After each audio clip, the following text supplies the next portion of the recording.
மனசாட்சி சிலர் காலத்தில் நான் யாருக்கும் பயப்பட மாட்டேன், என் மனசாட்சி இப்படி தான் எடுப்பேன் என்று தைரியமாக கூறுவார்கள். அந்த மனசாட்சி சொல்வது சரியா தவறா? மனசாட்சி கூறுவதும் தவறாக இருக்க வாய்ப்பு இருக்கின்றது.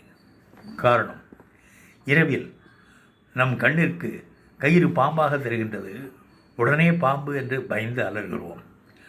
அந்த நேரம் வரை மனதால் நினைத்தது உண்மை, வாயால் அலறியதும் உண்மை. இதற்கு வாய்மை என்று பெயர். சரி, உண்மையாகவே பாம்பாக இருந்து அதை மனதால் நினைத்து வாயால் அலறுகிறோமே, அதற்கு மெய்மை என்று பெயர். ஆகவே வாய்மையை விட சிறந்தது மெய்மை என்று இப்போது புறப்படுகிறது.